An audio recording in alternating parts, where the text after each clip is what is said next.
The hunger in Beatrice Sullivan's children's eyes was a pain worse than any physical wound she had ever endured. Standing before the imposing ranch gate with 6-year-old Emma clinging to her skirt and 4-year-old James barely able to stand from weakness, she gathered what little courage remained in her empty stomach and knocked on the gate of the largest cattle ranch in Cottonwood Springs, Arizona Territory, 1878.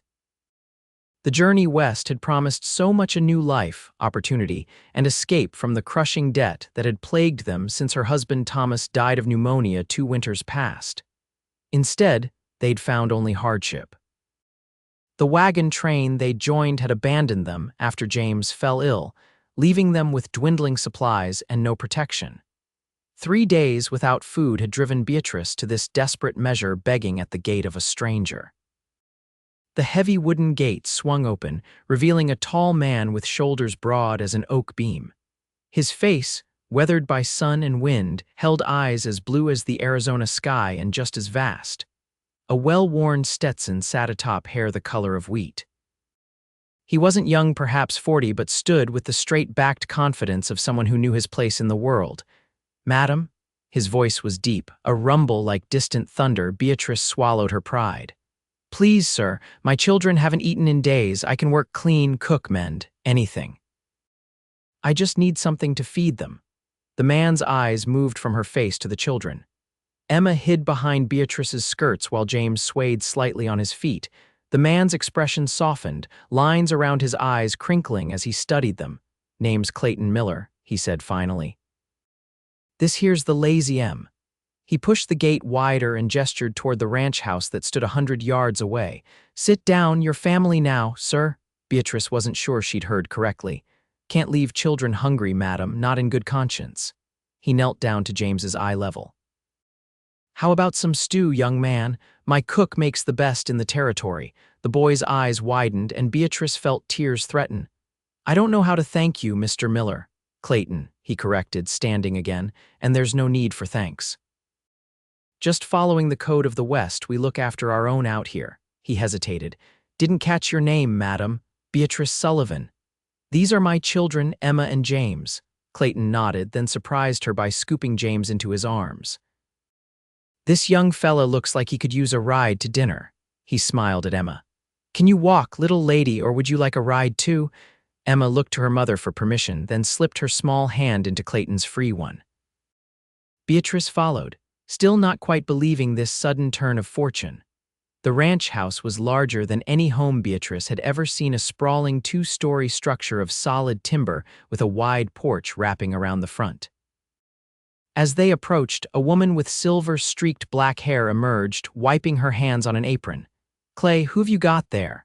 Her voice held no judgment, only curiosity. "Rosa, these folks need some of your good cooking.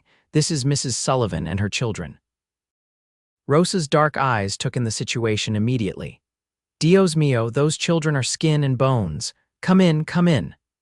The kitchen was warm and smelled of heaven beef stew simmering in a huge pot, fresh bread cooling on the sideboard. Beatrice's mouth watered painfully. "Sit, sit," Rosa commanded, already pulling bowls from a shelf. "Children eat first, always children first." Within minutes, Emma and James were devouring bowls of rich stew and thick slices of bread slathered with butter. Beatrice tried to eat slowly, maintaining some dignity, but hunger won out. Clayton watched them from across the table, sipping coffee. "Been traveling long?" he asked when Beatrice finally slowed. "From Ohio," she replied. "My husband died and there was nothing left for us there. The bank took our farm." Clayton nodded, understanding in his eyes. "Plenty of folk with similar stories. West is supposed to be the land of second chances." "Hasn't felt much like it so far," Beatrice admitted. "Maybe that changes today." Clayton refilled her coffee cup. "Ranch this size needs plenty of hands. Rosa here could use help with the cooking and keeping house. There's a small cabin out back, nothing fancy, but it's got a roof and walls. You and your children are welcome to it while you get on your feet." Beatrice set down her cup, hands trembling. "Mr. Miller, Clayton, Clayton. Why would you do this for strangers?" He was quiet for a moment, staring into his coffee as if the answer lay there. "Lost my wife and daughter to typhoid 10 years back, After that, built this ranch up from nothing, thought work would fill the empty spaces. He looked at Emma, who was now nodding off over her empty bowl. Never did, though. I'm sorry for your loss, Beatrice said softly, as I am for yours. He stood suddenly. Let's get you settled. You all look dead on your feet. The cabin was small but clean, one room with a wood stove, a table with 4 chairs and 2 beds. It was more than Beatrice had dared hope for when she'd approached the lazy amidst gate. We can't thank you enough, she said as Clayton lit the lamp. No need for thanks. Get some rest. Rosa will come fetch you in the morning. He paused at the door. Welcome to the lazy Mrs. Sullivan. That night, with her children sleeping soundly for the first time in weeks, Beatrice allowed herself to cry, not from despair, but from relief. Perhaps the West would be their second chance after all. Morning brought the sounds of a working ranchmen calling to each other, horses nickering, the distant lowing of cattle. Beatrice woke early and tidied their few belongings, determined to prove her worth. Emma and James were still sleeping soundly when a knock came at the door. Rosa stood there with a basket of fresh biscuits. Good morning, I thought you might be hungry. Thank you. Beatrice accepted the basket. I was just coming to see how I could help today. Rosa smiled. Eager, I like that. Come to the main house when the little ones wake. Clay has gone to town for supplies, but he left instructions that you're to be shown everything. She looked past Beatrice to the sleeping children. They look better already. Amazing what a good meal and safe sleep can do. Over the next week, Beatrice fell into the rhythm of ranch life. She helped Rosa in the kitchen, learned to manage the household accounts, and mended work shirts in the evenings. Emma and James flourished, gaining weight and color. Emma followed Rosa everywhere, fascinated by the older woman's stories and knowledge of herbs. James trailed after the cowboys, especially Clayton, watching wide-eyed as they worked with horses and cattle. Clayton himself was often busy, but when their paths crossed, Beatrice found him unfailingly kind. He always asked after the children, brought small treasures for them from his trips to town, a wooden horse for James, hair ribbons for Emma, and seemed genuinely pleased to see them thriving. One evening, about 2 weeks after their arrival, Beatrice was hanging laundry when Clayton approached, leading his horse. Mrs. Sullivan, Mr. Miller, she smiled. I thought we'd agreed on first names. A slight flush colored his tan cheeks. Beatrice, then. I was wondering if you and the children might like to ride out to see the West pasture tomorrow. Weather's supposed to be fine, and the wildflowers are blooming. That sounds lovely, but I wouldn't want to neglect my duties. Rosa says you've been working from sunup to sundown. You've earned a day of rest. He shifted, suddenly looking less like the confident rancher and more like an uncertain suitor. The children would enjoy it, then we'd be delighted. Beatrice found herself watching his retreating back, wondering when exactly Clayton Miller had begun to occupy her thoughts so frequently. The following day dawned clear and cool. Clayton arrived at the cabin with 3 horses, his own stallion, a gentle mare for Beatrice, and a small pony for the children to share. I've never ridden, Beatrice admitted as he helped her mount. Misty here will take good care of you. His hands lingered briefly at her waist before he stepped back. She knows the way. They rode slowly, Clayton leading James's pony while Emma rode behind her brother, arms wrapped tightly around his waist. The land opened before them, rolling hills of grass dotted with mesquite and prickly pear, backed by distant purple mountains. It's beautiful, Beatrice breathed. Different from Ohio, I expect. Very, everything there was green and close forests, fields. Here you can see forever. Clayton nodded. That's what drew me at first, the space to breathe. They stopped at a small creek where cottonwood trees provided shade. Clayton unpacked a picnic lunch while the children explored the creek bank, squealing with delight when they discovered tiny frogs. They seem happy, Clayton said, watching them. They are, thanks to you. Beatrice accepted the plate he offered. I don't know what would have become of us if you hadn't opened your gate that day. I'm glad you knocked. He met her eyes briefly. Ranch has been a lonely place since Martha and little Sarah died, having children about again. He trailed off. It helps, more than I expected. He cleared his throat. What about you? Do you miss Ohio? Beatrice thought before answering. I miss the life I had with Thomas. He was a good man, a good father, but after he died, there was nothing left of that life anyway. She watched Emma showing James something cupped in her hands. The children have smiled more in these 2 weeks than in the 2 years since their father died. And their mother? Clayton asked quietly. Their mother is beginning to believe in second chances again. The moment stretched between them, weighted with possibility. Then James called, "Mr. Clayton, look at this frog." And the moment passed, but something had shifted like the first stone in an avalanche. By late summer, the Sullivans had become fixtures at the Lazy M. Beatrice had proven herself invaluable not just in the house but with the books, which she balanced with an efficiency that impressed even Hank Thornton, Clayton's foreman. Emma had taken to ranch life as if born to it, collecting eggs from the chickens each morning and helping Rosa with her garden. James, though still small, shadowed the Cowboys and soaked up their knowledge like a sponge. And Clayton found reasons to spend time with Beatrice, bringing her wildflowers for the table, asking her opinion on business matters, joining her on the porch in the evenings after the children were asleep. On a particularly hot August evening, they sat side by side in rocking chairs, watching heat lightning flash in the distant mountains. "Cattle are doing well this year," Clayton said. "Should be a good profit at the fall drive." "That's wonderful." Beatrice fanned herself with a folded newspaper. "Will you take them all the way to Kansas?" "No, just to the railhead at Tucson. Hank will oversee that while I stay here." He glanced at her. "Don't much like leaving the ranch anymore." "Oh, you used to enjoy the drives, used to need to get away, now find myself wanting to stay." His eyes held hers. "Have reasons to stay." Beatrice felt her cheeks warm, and it wasn't from the heat.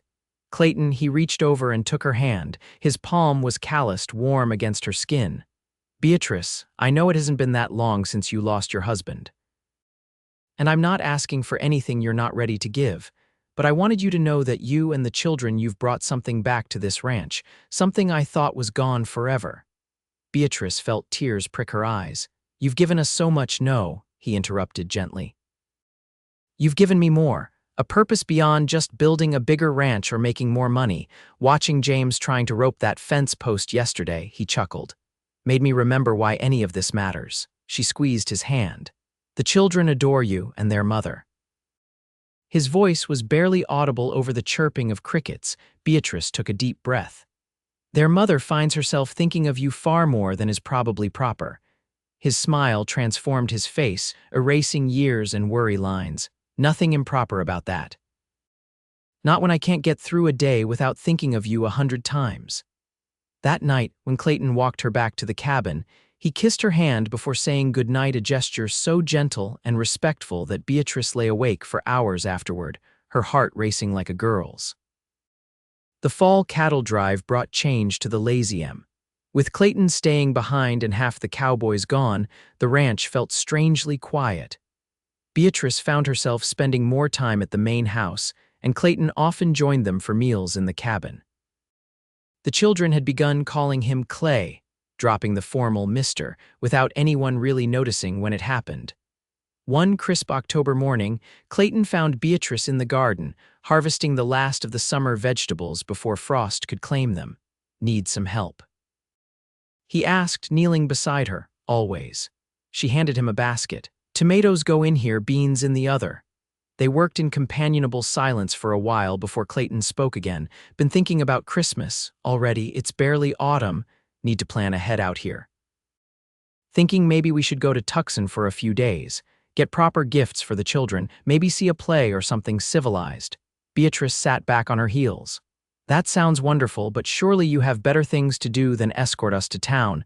"Can't think of a single one." He picked a ripe tomato and placed it carefully in the basket. "Also thought maybe we could visit the courthouse while we're there." "The courthouse? Whatever for?" Clayton focused intently on a bean plant. "To get a marriage license, if you were amenable." Beatrice's hands froze mid-task. "Clayton Miller, are you proposing to me in my vegetable garden?" He looked up then, a flush creeping up his neck. "Doing a poor job of it, apparently." She laughed, a sound that still surprised her, sometimes the joy that could bubble up unexpectedly these days. "I didn't say that." Clayton took her soil-stained hands in his.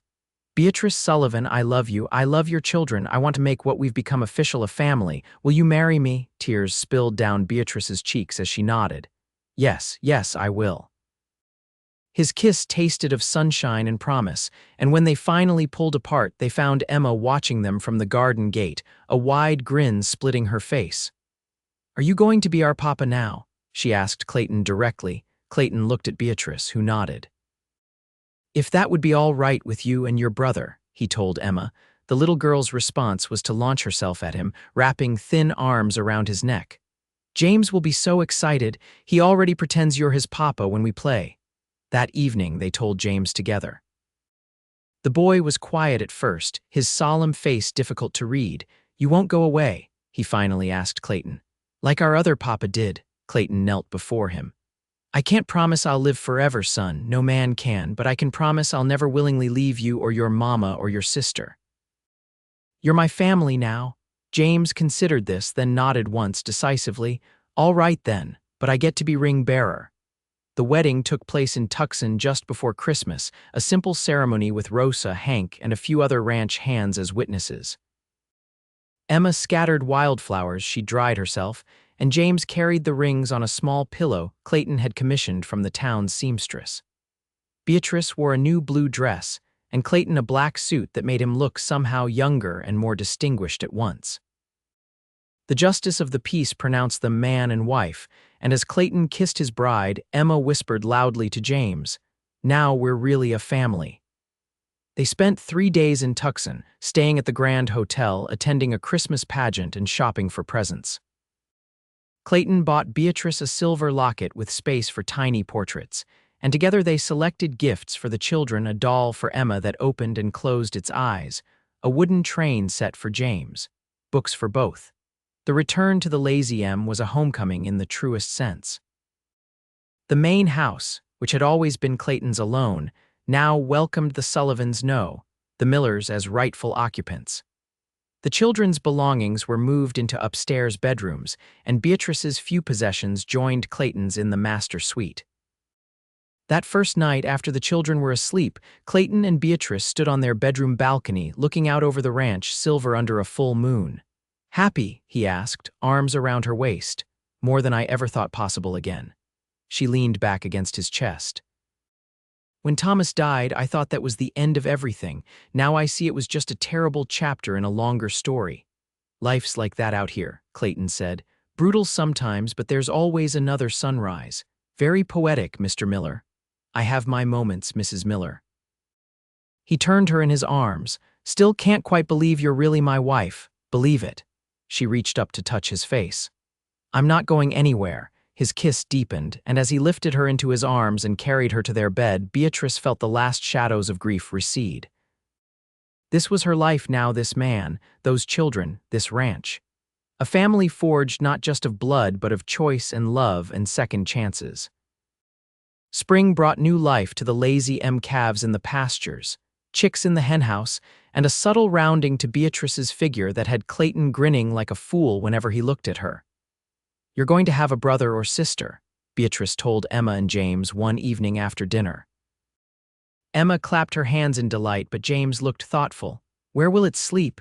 In our room at first, Clayton answered. Then we'll fix up the small room next to yours. Will you love it more than us? James asked, his voice small, since it's really yours. Clayton pulled the boy onto his lap. James Andrew Miller, because you are a Miller now, papers all filed with the county. You listen to me.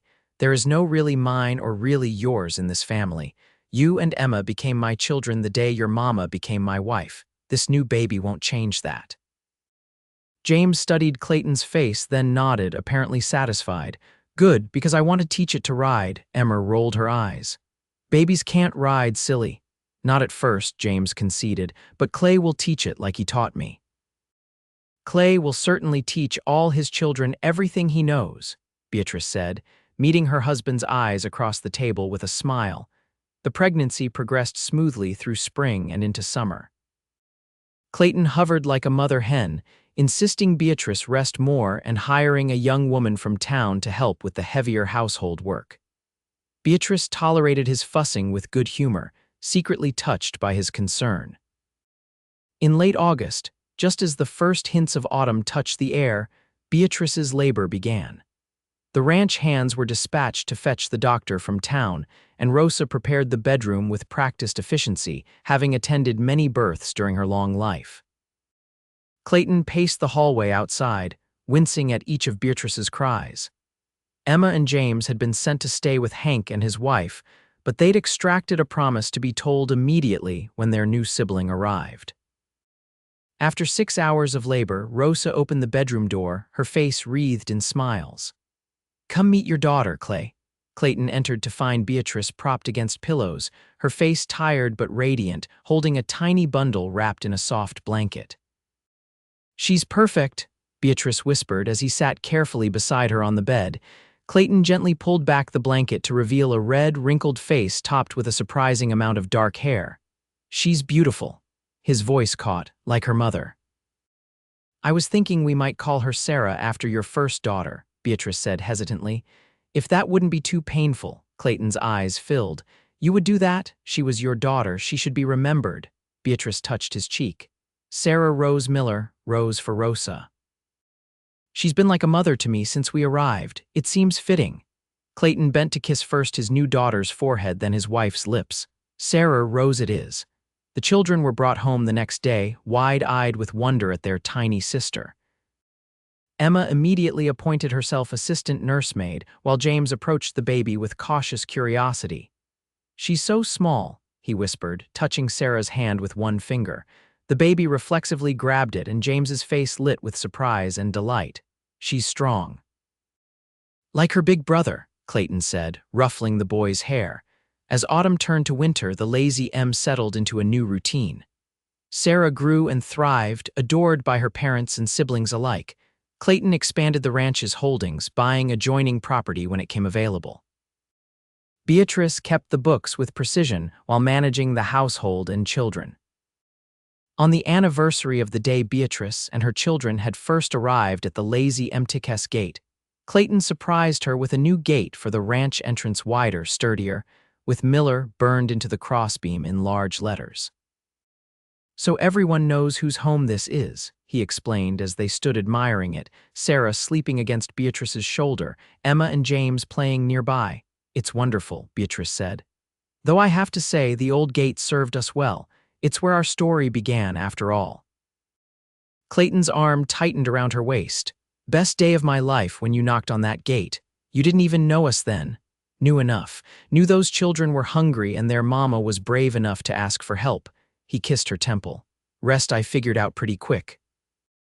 That we needed you, that I needed you just as much." He turned her gently to face him. "Year ago this was just a ranch, now it's a home." As they walked back to the house, children running ahead, Beatrice reflected on the journey that had brought them here, the loss and grief that had nearly broken her, the desperate gamble of heading west, the moment of courage it had taken to knock on a stranger's gate. She had not known then that the man who answered would become her husband, a father to her children, the center of a new life she could never have imagined in her darkest days in Ohio. She had not known that hunger and desperation would lead to fullness and joy. That night, with Sarah asleep in her cradle and the older children dreaming in their rooms down the hall, Beatrice lay in Clayton's arms and whispered, "Thank you." "For what, love?" "For saying, 'Sit down, your family now,' to 3 strangers at your gate." He pulled her closer. "Best decision I ever made." Outside, the wind whispered through the tall grass, cattle lowed softly in distant pastures, and the stars wheeled overhead, the familiar sounds and sights of the home they had built together, a testament to second chances and the family they had become. 5 years passed, bringing changes to the Lazy M and the Miller family. Clayton expanded the ranch until it was one of the largest in the territory, known for quality cattle and fair dealings. Beatrice gave birth to twin boys, Charles and Benjamin, when Sarah was 3, completing their family of 7.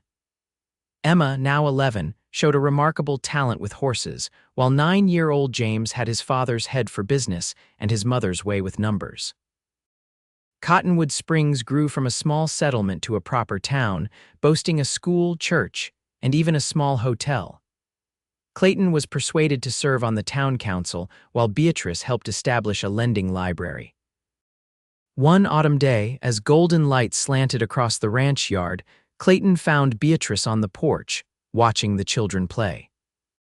Sarah, now 5, was teaching 3-year-old Charles and Benjamin a complicated game involving sticks and pebbles, while Emma and James were arguing good-naturedly about whose turn it was to feed the horses. "Thinking deep thoughts?" Clayton asked, settling beside her. "Just counting blessings."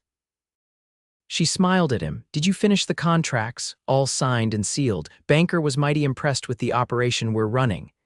He took her hand, running his thumb over the simple gold band he'd placed there 5 years ago. "Got some news in town. Oh, trains coming through. They're laying track 20 miles east and there'll be a regular stop. Means we can ship cattle direct instead of driving to Tucson." "That's wonderful. It's progress," Clayton agreed. "Won't be long before Arizona's a state, not just a territory. The children will see so many changes." Beatrice watched as James finally conceded the argument, heading toward the stables with Emma in tow. "Speaking of the children, I was thinking." Clayton hesitated. Emma's getting to an age where she might benefit from more formal education than the town school can provide. "There's a fine young ladies' academy in San Francisco." Beatrice's heart clenched at the thought of her daughter so far away, but she nodded slowly. "She's smart as a whip, deserves every opportunity." "We could all go," Clayton suggested. "Make a family trip of it, see the ocean, visit the city. Decide together if it's right for her. You'd leave the ranch that long. Hank can manage. He's practically running it anyway these days." Clayton grinned. "Man's been hinting about a partnership. Might be time to consider it." "Clayton Miller, are you thinking of retiring?" Beatrice teased.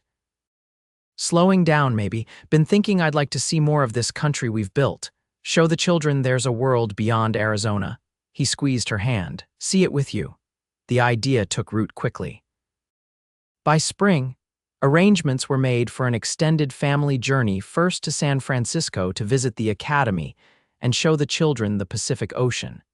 Then east to Ohio so Beatrice could visit her parents' graves and show Clayton where she'd grown up. The night before their departure, Clayton found Beatrice in the children's rooms, checking that everything was packed. Sarah and the twins were already asleep, while Emma and James were too excited to settle down, whispering to each other across their rooms. "Everything ready?" Clayton asked quietly. Beatrice nodded. "As ready as we can be, traveling with 5 children, adventure of a lifetime." He put his arm around her as they closed the children's doors. "Nervous, a little," she admitted as they walked to their bedroom. "It's a long journey." "We've been on longer ones." He stopped at their door, turning to face her. "You traveled halfway across the country with 2 small children and nothing but hope. This should be simple by comparison." Beatrice laughed softly. "When you put it that way." "Besides," Clayton continued, "this time you're not alone. You've got me and I've got you, and together we've got those 5 amazing children. You always know exactly what to say. Only to you." He kissed her, still with the same tenderness as their first kiss in the garden years ago. "Only ever to you." Their journey was everything they'd hoped for and more. San Francisco dazzled them with its hills and harbor, bustling streets and elegant buildings. The children stood speechless at their first sight of the Pacific Ocean, and even Clayton, who had traveled widely in his youth, seemed awed by its vastness. The academy impressed them all, particularly Emma, who fell in love with its library and art studio. After 3 days of tours and interviews, the decision was made she would return in the fall as a boarding student, with frequent visits home for holidays. From California, they traveled east by train, a grand adventure in itself. The children pressed their faces to the windows, marveling at the changing landscape, desert giving way to mountains, then plains, then the rolling farmland of the Midwest. Ohio was both familiar and strange to Beatrice. Her hometown seemed smaller than she remembered, the streets narrower, the buildings less imposing. She stood at her parents' graves with Clayton beside her, Emma and James solemn and respectful, the younger children quiet for once, sensing the importance of the moment. "They would have liked you," she told Clayton later as they walked through the town. "Especially my father. He admired straightforward men. Wish I could have known them." Clayton watched as James helped Sarah over a puddle. "They raised a remarkable daughter." They visited the farm where Beatrice had lived with Thomas, now owned by another family. The new owners welcomed them kindly, showing them the improvements they'd made and listening to Beatrice's stories of the place. "Do you regret leaving?" Clayton asked as they rode back to town. Beatrice considered the question. "I regret the circumstances that forced us to leave, but no, I don't regret the journey itself." She smiled at him. "How could I, when it led me to you?" Their return to the Lazy M 3 months later felt like coming home in the deepest sense. The ranch house welcomed them back, Rosa having kept everything in perfect order during their absence. The children ran to their rooms, exclaiming over toys and books they'd almost forgotten in the excitement of travel. That night, with the children finally asleep after the long journey, Beatrice and Clayton sat on their balcony, the familiar stars overhead, the sounds and scents of the ranch surrounding them. "Good to be home?" Clayton asked. "The best." Beatrice leaned against him. "Though I enjoyed seeing the world with you. We'll do more of it. Emma's schooling will take us to San Francisco regularly, and there's no reason we can't see more while we're at it. New York, perhaps, even Europe someday, my worldly husband." She smiled up at him. "The children would love that. And you, I love wherever you are." She touched his face, still handsome though now lined with years and weather. "But I must admit, this ranch will always be special. It's where we became a family." Clayton nodded, understanding as he always did. "Where a desperate woman knocked on a lonely man's gate." And he said the words that changed everything. They sat in comfortable silence, listening to the night sounds of the ranch, the distant lowing of cattle, the whisper of wind through cottonwoods, the occasional call of a night bird. The sounds of home, of the life they had built together. In the morning, there would be children to tend, ranch business to manage, a community to engage with. Emma would need preparations for her departure to school. The boys would demand stories and attention. James would want to discuss the cattle he was raising as his own small herd. But for now, there was just this husband and wife, the night sky, and the quiet acknowledgement of how far they had come from that desperate day at the gate. "I love you, Beatrice Miller," Clayton said softly, "more with each passing year. And I love you." She rested her head on his shoulder. "My cowboy who opened his gate and his heart." The future stretched before them, bright with promise, rich with love, secure in the family they had created together. From hunger to plenty, from desperation to joy, from strangers to family, the journey had been long but worth every step. As they finally rose to go inside, Clayton paused at the balcony door, looking back at the ranch spread out before them in the moonlight.